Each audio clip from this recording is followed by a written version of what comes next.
አንድ የመጽሐፍ ቅዱስ ጥቅስ ከአንድ ጥቅስ ብቻውን አንድ ሙሉ ፍልስፍና ሊይዝ ይችላል።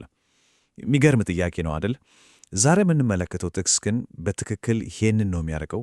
በአንድ አረፍተ ነገር ውስጥ እጅግ በጣም አስገራሚ ጉዞ ነው የሚተርክልን። ከታላቅ መለኮታዊ መገለጥ ይነሳና ቀጥታ ወደ ሰው ልጅ ልብ ጨለማ ይወስደናል። እና ይህንን አስደናቂ የሰበብና ውጤት ሰንሰለት እስቲ በሦስት ክፍልን እንየው። መጀመሪያ መለኮታዊ ዕውቀት እንዴት እንደተገለጠ እናያለን። ከዛ የሰው ልጅ የሰጠው ምላሽ ምን ነበር፣ እና በመጨረሻ የዛ ምላሽ ውጤቱ ምን ሆነ የሚለውን እንመረምራለን። እንግዲህ ጥቅሱ የሚጀመረው በዚህ ምስጢራዊ በሆነ ሐረግ ነው። የማይታየው ባህሪ። ዋው! ይሄ ሐረግ ብቻውን እኮ ወዲያውኑ ትኩረትን ይስባል፣ በጥልቀት እንድናስብም ይጋብዛል። እስቲ አስቡት፣ ማይታይ ነገር እንዴት ነው ሊታወቅ የሚቻለው? እስቲ አብረን እንዝለቅበት። እሺ፣ እንግዲህ ወደ መጀመሪያው ክፍል እንግባ። እዚህ ላይ ያለው መሠረታዊ ሐሳብ ምንድን ነው? ፍጥረት ራሱ ልክ እንደ አንድ ግዙፍ መጽሐፍ ነው የሚለው ነው እና እያንዳንዱ ገጹ ስለ ፈጣሪው የሚናገር ምስክርነት አለው። እሺ፣ ታዲያ ይህ ምስክርነት እንዴት ነው የሚገለጠው? ያው በሥነ መለኮት ቋንቋ ስናስቀምጠው አጠቃላይ መገለጥ ይሉታል። ዋናው ሐሳቡ ግን በጣም ቀላል ነው። ፈጣሪን ለማወቅ ግድ ቅዱሳት መጻሕፍትን ብቻ ማንበብ አያስፈልግም ነው የሚለው። ይልቁንስ በቃ ዙሪያችንን ማየት ብቻ በቂ ነው። የተሠራው ዓለም ራሱ ስለ ፈጣሪው ባሕርያት በግልጽ ይናገራል። ጥቅሱ እንደሚለው በቃ ከግዙፎቹ ከዋክብት አንስቶ እስከ ማናየት ትንሿ ሕዋስ ድረስ ያለው ነገር ሁሉ የማይታየውን አምላክ ማንነት የሚጠቁም ልክ እንደ ጣት አሻራ የሆነ ምልክት ጥሎ አልፏል ነው የሚለው። እንግዲህ ጥቅሱ የሚጠቅሰው የመጀመሪያው ማይታይ ባህሪ ምንድን ነው? የዘላለም ኃይሉ። እስቲ ይህ ምን ማለት እንደሆነ እንይ። የዚህን ጽንፈ ዓለም ስፋት በቃ አስቡት። ማይቋረጥ እንቅስቃሴውን፣ የሁሉ ነገር በራሱ ጊዜ በድንገት ተገኘ ብሎ ማሰብ ይከብዳል። ከጀርባው የማያልቅ ዘላለማዊ የሆነ ኃይል እንዳለ ይጠቁማል ነው የሚለው የጥቅሱ መከራከሪያ። ሁለተኛው ባህሪ ደግሞ አምላክነቱ ነው። እዚህ ጋር ልዩነቱ ምንድን ነው?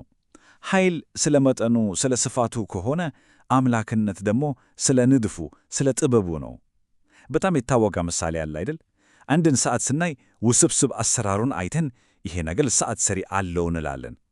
ልክ እንደዛው በተፈጥሮ ውስጥ ያለው አስደናቂ ሥርዓትና ቅንጅት፣ ለምሳሌ የሰው ዓይን አሰራርን ብንወስድ ከጀርባው የሆነ መለኮታዊ አእምሮ፣ የሆነ ዲዛይነር እንዳለ ያሳያል የሚል ነው የጥቅሱ መከራከሪያ። እና ይሄ ነጥብ ለመላው ክርክር መሠረቱ ነው። በጣም ወሳኝ ነው። ጥቅሱ አበክሮ የሚለው ምንድን ነው?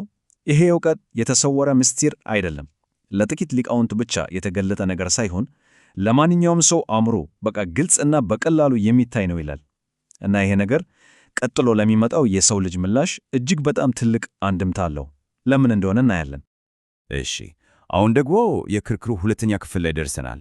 እዚህ ላይ ትኩረቱ ከመለኮታዊ መገለጥ ወደ ሰው ልጅ ምላሽ ይሸጋገራል፣ ወይም ምናልባት ምላሽ አልባነት ብንለው ይቀላል። በቃ እዚህ ጋ ነው ታሪኩ ሙሉ በሙሉ የሚገለበጠው። ቅድም እንዳልነው እስካሁን ስናወራ የነበረው ስለ ግልጽ ዕውቀት ነበር። ሁሉም ነገር ግልጽ ነው። አሁን ግን ጥቅሱ ትኩረቱን በሚታወቀው ነገርና ለዚያ ዕውቀት በተሰጠው አስደንጋጭ ምላሽ መካከል ወዳለው ጥልቅ ገደል ያዞረዋል። አያችሁ፣ ይህ ምስል የክርክሩን ልብ፣ ዋናውን ነጥብ ነው የሚያሳየው። በአንድ በኩል ግልጽ የሆነ መለኮታዊ ዕውቀት አለ፣ በሌላ በኩል ደግሞ ሆን ተብሎ የተመረጠ ክብርና ምስጋናን መንፈግ አለ። ጥቅሱ እዚህ ላይ የሚያሳየን ትልቁ ክፍተት፣ ትልቁ ችግር በዕውቀትና በተግባር መካከል ያለው ነው። ማወቅ አንድ ነገር ነው፣ ነገር ግን ለዚያ ዕውቀት ተገቢውን ምላሽ መስጠት ደግሞ ፈጽሞ ሌላ ነገር መሆኑን ነው የሚያሰምርበት። እሺ፣ አሁን ደግሞ ወደ ሦስተኛው ክፍል እንሄድ። ይህ ክፍል ደግሞ ተገቢውን ምላሽ ባለመስጠት የሚመጣውን ውስጣዊ አጽንዖት ሰጪ ደግሞ ውስጣዊ መዘዝ ይተነተናል። እዚህ ላይ ያለው ሐሳብ እውነት ለመናገር በጣም አስገራሚ ነው። ጥቅሱ ስለ ቅጣት ሲናገር ከውጭ ስለሚመጣ ነገር አይደለም ያወራው፣ ከውስጥ ስለሚበቅል ውጤት ነው። በሌላ አነጋገር እውነትን ችላ ማለት ምርጫው ራሱ ቅጣቱ ይሆናል። ለምን? ምክንያቱም ያ ምርጫ ቀጥታ የሰውን ውስጣዊ ማንነት ስለሚለውጠው። እንግዲህ ጥቅሱም ያስቀመጠውን የቁልቁለት ጉዞ እስቲ በደረጃ እንመልከተው። በጣም ግልጽ ነው። አንድ እርምጃ በቀጥታ ወደሚቀጥለው እንዴት እንደሚመራ ያሳያል። የሚጀመረው ዕውቀትን ችላ ከማለት ነው። የሚያልቀው ደግሞ ሙሉ በሙሉ ውስጣዊ ማንነት በመለወጥ ነው። ይህ ከንቱ ሐሳብ የሚለው ነገር እስቲ ምን ማለት እንደሆነ ልክ ከመንገዱ የወጣ መኪና ያለ ምንም ዓላማ እንደሚንከራተት አስቡት። ልክ እንደዛ ጥቅሱ እንደሚለው ከእውነት መሰረቱ የተላቀቀ አስተሳሰብም ፍሬ አልባ፣ ባዶ እና አቅጣጫ ቢስ ይሆናል። በቃ ወደ የትም የማያደርስ የአእምሮ ጉዞ ማለት ነው። እና በሂደቱ መጨረሻ ላይ የሚደርሱበት ይሄ ነው፣ ማስተዋል የጎደለው ወይም የጨለመ ልብ። እና ይሄ አዲሱ ውስጣዊ እውነታ ይሆናል። የማስተዋሉ የመረዳት ችሎታ በቃ መዳከሙን መሞቱን ያመለክታል። እሺ፣ አሁን ደግሞ ጥቅሱ የሚያቀርበውን የመጨረሻ እና በጣም ወሳኝ የሆነውን ድምዳሜ እንመለከታለን። እናም ይሄ ሁሉ ያየነው የሰበብና ውጤት ሰንሰለት ወደ አንድ የማይቀር ድምዳሜ ነው የሚያመራው። ጥቅሱ የሚለው ምንድነው? የመጀመሪያው መገለጥ ግልጽና የማያሻማ ነበር። የሰው ልጅ ምላሽ ደግሞ ሆን ብሎ ችላ ማለት ነበር። ስለዚህ የመጨረሻ ውጤት ተጠያቂነት ነው። በሌላ አነጋገር አላወቅኩም ወይም ኧረ አልገባኝም የሚል ምክንያት በቃ ሊቀርብ አይችልም ነው የሚለው። እና ይህ ጥያቄ በቀጥታ ወደኛ ይመለሳል። ይህ ጥቅስ የሚያቀርበው ምክንያት አልባ መሆን የሚለው ጽንሰ ሐሳብ በእውነት ምን ማለት ነው? በእውቀትና በምርጫ በውሳኔዎቻችን መካከል ስላለው ግንኙነትስ ምን ያስተምረናል?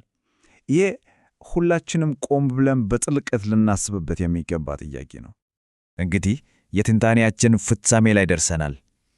ይህንን ጥቅስ አሁን በሙሉ ስናየው ልክ እንደ አንድ ሙሉ ታሪክ ነው አይደል? አንድ አስገራሚ ጉዞን ይተርክልናል። ከፍጥረት ግልጽ ምስክርነት ይነሳል። በሰው ልጅ ምርጫ በኩል ያልፍና በመጨረሻም ወደ ውስጣዊ ጨለማና ማይቀር ተጠያቂነት ይደርሳል። እና በመጨረሻ ይህ ጥቅስ የሚተው ትልቅ ጥያቄ ይህ ነው።